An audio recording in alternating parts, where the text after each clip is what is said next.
That's why I didn't move anymore.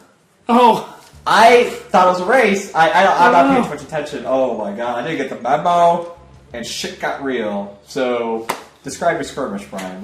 Let it be known to the Throwback Thursday audience. Well, I think it first has to be known what the article was referencing was my Brian rants. Uh-huh. And it was regarding... Want to go race on the East? Sure.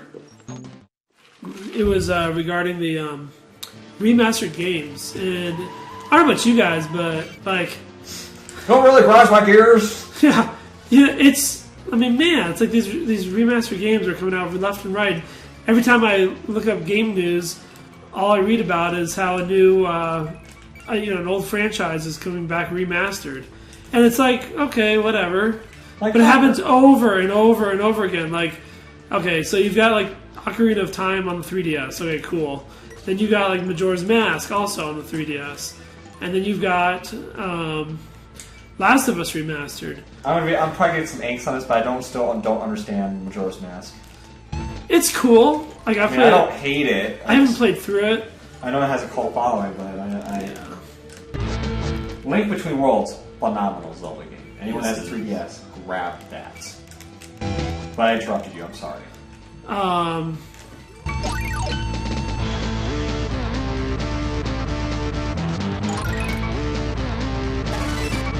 Oh, I'm gonna out-twist you, dude. Fudge. Close. 10th of a second. That's a second. I mean, they just come out with the Master Chief Collection, and then they can't even do that right. I mean, it gets released.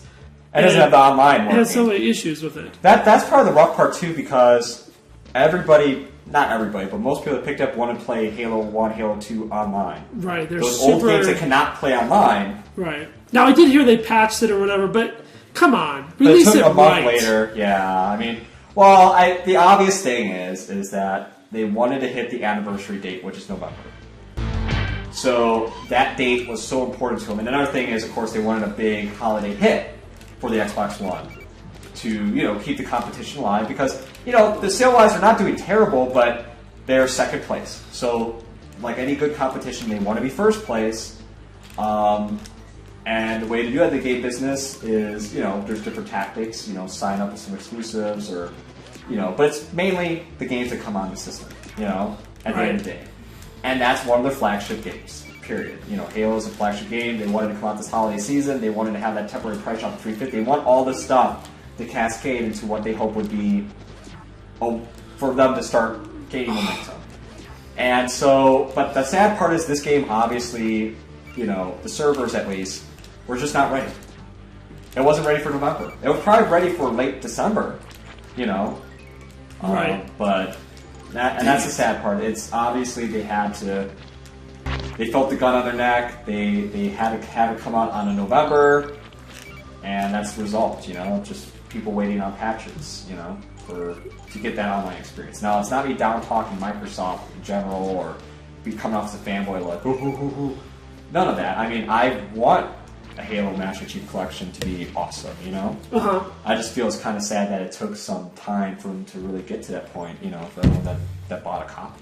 Yeah. Or actually, maybe worse, bought a system just to get the game. Right. And... Well, I mean, every time I look, it's like, I see, Gears of War possibly being remastered, Mass Effect being remastered. All this, it's like, come on. You know what it gets me is... Essentially, that's taking away resources that they could be using to develop either new IPs or at least sequels to those great games. Yeah. I'm just excited with the Video Game Awards and seeing all the original IPs that are coming out. Like Drift and all that. Before we go to that... Oh, yeah. So I can... so the Twitter... Oh, the Twitter skirmish. Yeah. The whole point of the story? you take it away, Brian. I'm sorry. I'm just going to shut up and ride my pink cycle. Ride my pink cycle. What do you want? It was a pretty flat race. That was pretty fast. Yeah. No, I was just chatting through Twitter with this guy who I guess likes the remasters, and he didn't like he refuted the article essentially. Everyone has their own opinions, and that's fine. Well, that's awesome. I'd rather no feedback is worse than constructive criticism feedback and stuff like that, or disagreements or ad hominems. Yeah, they attack you personally. No. Did he It was respectful, and I've looked at his work, and he's good at what he does too. So it's all good. We actually have someone that's following us that's working on an indie game too. And Yes. hopefully we can cover it. So for future reference, I'm going to totally check into that. And hopefully maybe do a game Dingleberry or maybe even a live play of that game that's done developing. So if you're watching, man, just at webmaster@redbunnyjfs.com. Random things. Yeah, he likes the fact that you can see new content when it's released in remastered games. It's like it's not worth it, in my opinion. You don't think it's, I'm gonna play the middle on this because, to be honest, my opinions are like in the middle. I think it depends. It depends on the game, and depends on what they want to do with the game. For example, The Last of Us. I'm gonna make a case for the remastered version of that game and why that made sense. So the only way they would make it better is if they had a different ending. Great ending, right? You hate that ending. I like that ending. Because that's a realistic ending. I mean, it really is. I mean, it's not clear Spoiler cut. alerts. Yeah, I'm not going to say more, but I could see that character doing that, Anything else, I would have just not seen it. That's. But anyway, not to go off tangent, but with The Last of Us, I think is you have a case of a game like the PS3 has an install base. Don't get me wrong. But I think, especially earlier on with the install base, wasn't really there. Oh, is this a stunt one? Okay, now I'm ready to do some stunts. But you have a case of, with this generation, the PS4 is outpacing the original Wii. So you're having people that essentially switch from Microsoft or new consumers that are buying the system. Not just Sony fanboys. Right. And the one of the things is like a person friend of mine by the name of Ross, he never had a PS3, he got Last of Us.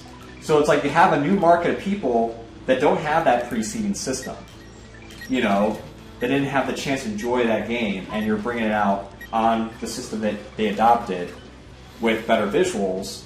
It's like expanding your audience to that game. Right. It's not. It's especially when you think about a game that came out like a year before.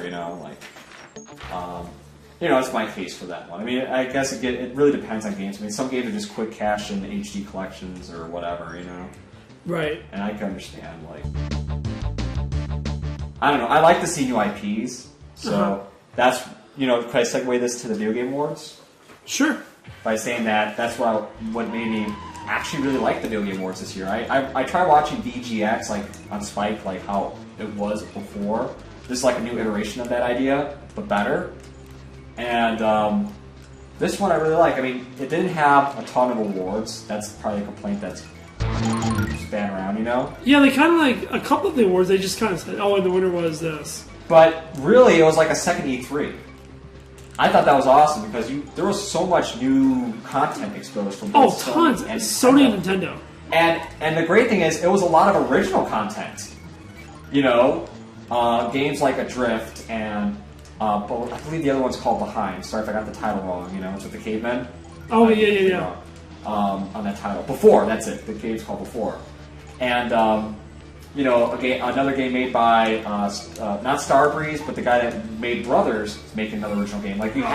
You got a peek of all this original IPs, and nothing is more excited than seeing new stuff, seeing original stuff come up. And both Nintendo and Sony brought it. It's strange that Microsoft didn't. That was really strange, yeah. Especially since they're in Las Vegas. It's not like a long flight for a Microsoft exec, even a lower one. You don't have to have Phil Spencer to come. No, Larry Herb was there, but he wasn't on. Didn't he was on stage. Yeah, that's the thing.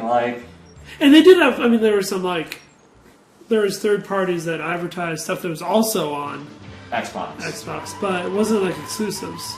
Yeah, and you had nothing but Nintendo showing exclusives like Zelda. They showed gameplay of Zelda.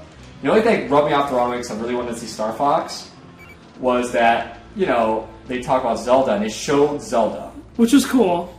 But then they say, Star Fox, Miyamoto, that's supposed to come out before Zelda. Then I'm thinking, wait, This game's supposed to come out for this game you showed off, but you didn't show the other game. That's almost as bad of a tease as Conquer for you. But I don't understand. Like, how could this game be farther along than this game if they don't even show that game? Yes. You know? It's weird.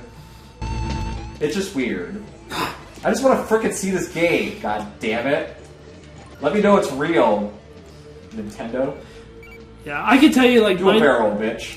my next system that I want to get of all the 3 new systems, because I have none of them yet, will be a Wii U.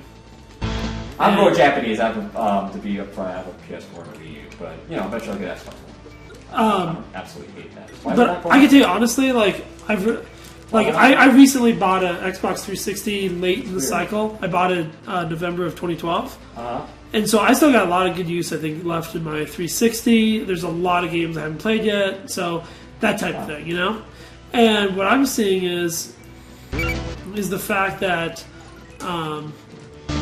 for the new systems, I was leading... I mean, I was definitely doing Wii U, but as far as between Microsoft and Sony, I was leaning more towards Microsoft, not necessarily because of the exclusives right now, but I like the interface, I like the tile Metro look, and I like the controller better. I've never been I don't hate the Sony controller, but I've given the preference, I would rather hold an Xbox controller. So anyways, no hate. But now I'm watching, after watching the Game Awards, I gotta be honest with you, Jimmy, I like seeing some of the exclusives for Sony right now, and seeing the fact that Microsoft had nothing to the table. What's that one that looks really cool? The one in space where you blast off? Adrift? No, not the one where you're floating. Not the... No Man's Sky. No Man's Sky. I want to get that. That game looks so freaking Sony's just locking in a lot of indie stuff, and... yeah, that game looks really cool. I mean, Uncharted, when the PlayStation Experience where they showed up Uncharted 4, I thought that looked awesome. Right. Again, that's a sequel, so I like seeing new IPs, you know. The Order looked really good, and I'm hearing good things about that finally. Right. So, you know, it's a little biased because I do have that system, so I'll be upfront about it. It's not me necessarily hating Xbox One, because just to preface this with, I am the guy that waited in line overnight for the first Xbox. You know, first day. Right. Got Halo and Dead or Alive 3. And I got made fun of by this guy right here for having an Xbox. I think you had to haul in with a... Yeah. I actually brought it to Brian's house, you know, and I was like the loner kid in the corner playing Xbox. Well, don't worry. I had a funny story about being a loner kid with software that's inappropriate. Oh. Hardware Well, you do what will you do?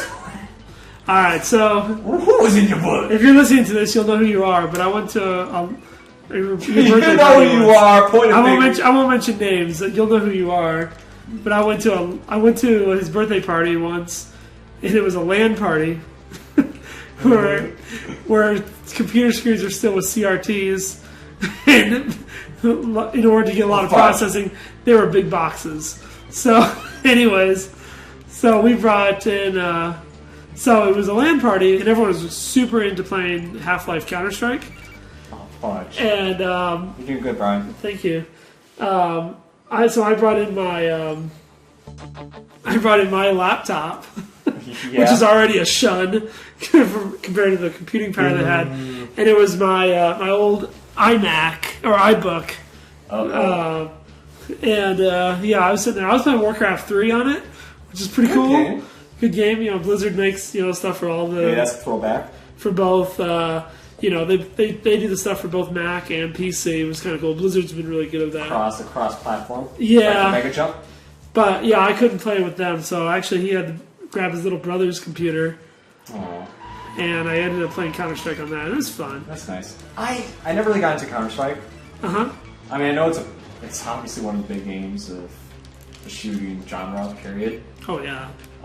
Huge tournaments. I never got into it. It's definitely a very skill-based shooter. Quick pull trigger kind of game, you know. Just haven't just got me, I guess, at the right time to keep playing it. But I don't hate it. But yeah, So what I was saying was I waited. I also waited overnight for the 360, you know. Like, I was the guy that had a 360 that worked for 2 years before it broke, and I'm like, oh, nothing's wrong with these 360s, and know what they say about it, hardware-wise. I was that guy, but Xbox One kind of rubbed me off the wrong way.